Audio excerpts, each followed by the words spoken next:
What?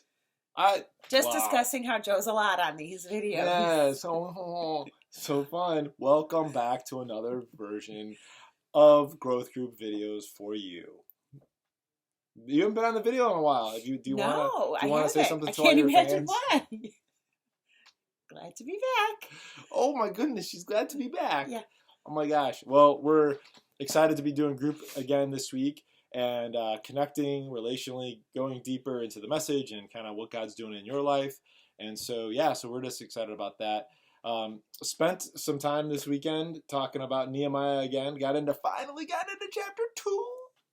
3 weeks, why not? Why not? Might as well. So, got into chapter 2, and we were talking about that moment when Nehemiah went before the king and all that happened with that, and really dug in. So we'll get to that in a little bit, but super excited. Let's go a little simpler. Let's ask a question. Okay. Okay. So the first question.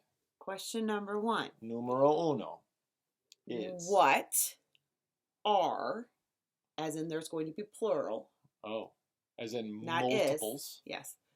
What are some of your gifts? So something that you have. I don't have any is not an option. Oh, okay. And I would even contend that one is not an option because I think there's several. So it's like something that you have a knack for. Yeah. Like or an interest in. A snack, not a snack, but a knack. A knack. Okay. Not a snack. Okay. Yeah. You have a knack for. Yeah. Gift. A gift. Like, man, you're so good at this. What have you heard people say? Yeah. Things like that about. What would you say would be your one of yours? No, we're not in growth group right now. Oh, we're not? No. That's for later. No, they don't need examples? I don't like, it could be. So. I remember David Letterman. Remember when he did, like, stupid human tricks? Oh. That makes me feel old. Shooting ice cubes out of your belly buttons. I don't think that would be gross. No, I don't think that's one of them. Okay. I mean, you are good at it, but. So, let's just go to you guys. Pause the video, ask a question, go around the room, and what gifts do you have, what you have a knack for, what you're good at. Ready? Pause the video right now.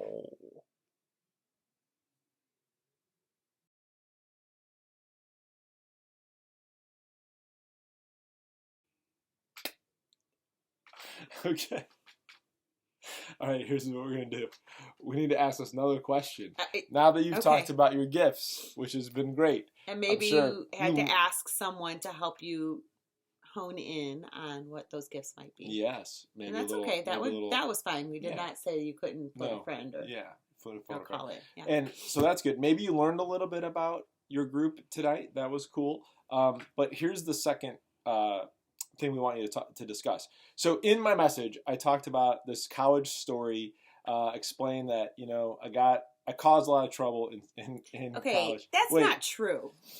You instigated. I would not say you caused a lot of trouble as much as, like, these faces you make on here. Like, it's just kind of who you are. So I think you kind of make yourself as more of a bad guy than you really were. Yeah, I wasn't meaning that. It was just like, I don't know. Yeah, so I talked about this moment where they were going to remove this ability for us to use our meal cards in another building, and it was where the good food was. And so we made like 1,000 posters, put them up everywhere in the dorm, and it said, "Do you eat?" And it was like, I don't know, it got everybody riled up about losing this privilege. Yeah, it wasn't in my belly. Literally. Yeah. So I got riled up about it, and then we kind of rallied a bunch of guys around it, and we just did this crazy campaign, got a bunch of people to show up to the food committee meeting, and they didn't end up taking that away from us. So I don't know what fired us up about that, but obviously we felt like there was Doritos were calling your name. Yes. There was some sort of injustice, right? There was it was pretty rough. That's pretty. I mean, when you just put that in, when you just put injustice, taking the Doritos away from me is injustice. Yeah. A little strong, but what I don't know why, but there's something inside that kind of got triggered. It wasn't okay. No, and so I guess the question for you guys is: has there ever been anything as goofy as my example, or maybe more serious, that maybe something wasn't okay? That wasn't okay. That you got riled up about, and you did something. Or, I mean, if you got nothing, maybe you know someone that did something like that. Or you joined efforts with. Right. You didn't someone, instigate it, but then you were like, yes. I'll jump on that Yeah, bandwagon. that's for sure. I'm going there. Let's That's do for this. And then whatever happened. So talk about that right now. Have you ever had a do you eat moment, I guess is the... What was your do you eat moment? Yeah, right. There you go. I like that. All right. So go ahead and pause the video right now. Do not snack during this. Do not eat. Okay.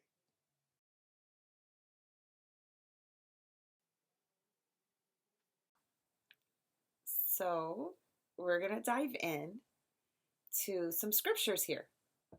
Okay. So we believe that the New Testament is fulfillment of the Old Testament. And so there's always a way for us to see what God was showing us in the Old Testament, and it was revealed through Jesus. And so we've got a few scriptures for you to read that yes, we kind of do. help us see that. So the first one we're going to have you look at is Matthew 9:35 through 38. Matthew 9. 35 through 38. I don't know why I said it that way. Luke 19 is the second one. Luke 19:41 to 44. So Luke 19:41 to 44. And the last one? John 11:35. And you might need to read around that one a little bit. It's a very famous verse, John 11:35. I might even challenge you all right now to try to guess what John 11:35 says. It is a famous verse. Not going to give them some. I'm not going to give you any kind. Okay. I mean, it has to do with Jesus not being okay. Well, that may have just given it away. When is Jesus not okay? Well, okay, several times. But that's okay. Yeah, I don't know. So go ahead and look those up. Matthew 9:35 through 38, Luke 19:41 through 44, and John 11:35. Check those out. Discuss amongst yourselves. And now you can pause the video.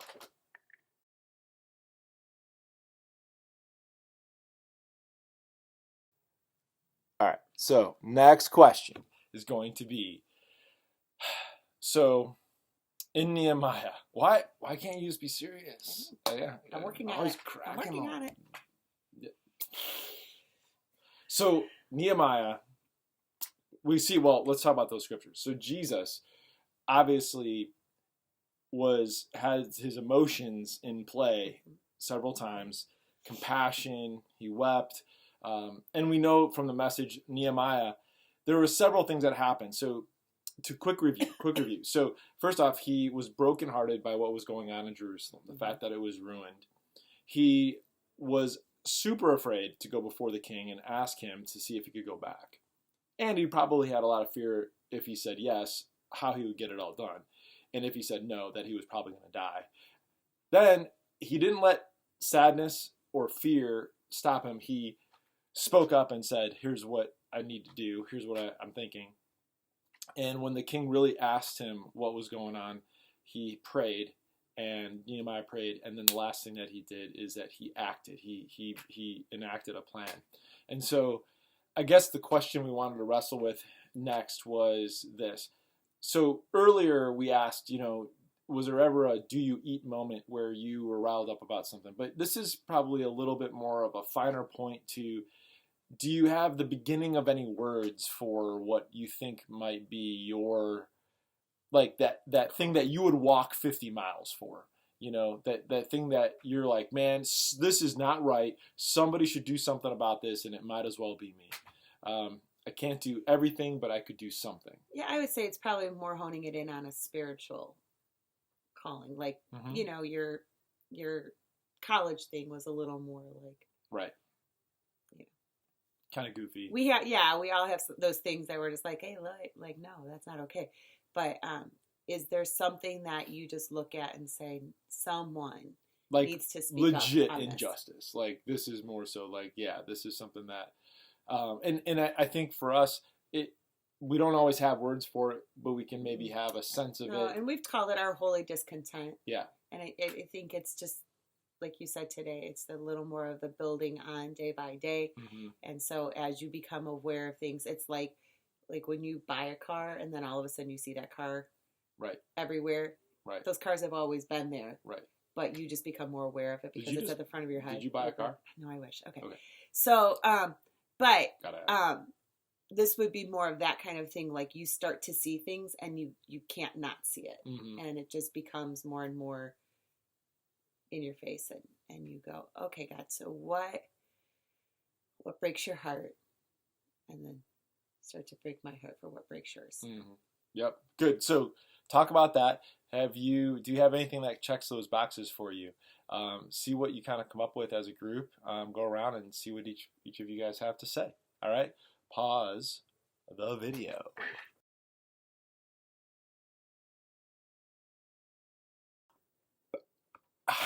You guys, so we are going to do this as our last and final thing. It is going to be praying together. And I think that after sharing about, and what, even if it wasn't like super crystal clear or just like maybe not even sure what it might be that God's speaking to your heart about, but I can just remember back when we started the church 10 years ago, it was very scary. It was a lot. We were doing that with your brother and Jana, and we were all in it together, and it was just a lot. But the one thing that I remember doing a lot of was praying and really asking God to just be in what we were doing, guide and lead us into the things that we needed to get to. I mean, we ended up finding the warehouse through that process, and connecting with lots of people. Even the equipment that we're needing to replace now, 10 years later, was a godsend in terms of like an answer to prayer. And so, yeah, we think that it's super important for you guys to pray together and to, at this kind of like at this beginning point where we're starting to articulate something, that we would wrap that with prayer and just lift each other up. Absolutely. So, any thoughts on that? Yeah, I think it's probably scary to even start to put to words some of these things. Verbalize these things. If you're an internal processor, there's a lot of things that you want to filter before you share them. And so that was probably a vulnerable thing for some of you to be able to say. And I think to couch that in prayer is what's going to protect and preserve some of those thoughts, those dreams, those ideas, and that's a healthy place is in this small group setting for us to be able to not just share ideas, but then to be able to bring them before God and say, okay, so what does this look like? What does this mean? What's my role in that? Am I the one who goes before the king? Am I the one who's going to join in the efforts as it begins?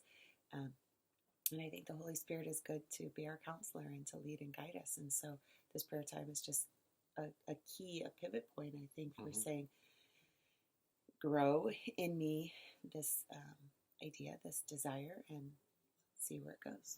And I think before we sign off, I did mention in most of the services, I think Saturday night maybe not as much, but this idea that some of us may not be feeling anything and are numb because of the grind that we're in and the news and just the fact that it's like there's always a problem and it never seems to no one ever seems to be able to get ahead, like in terms of solving world hunger.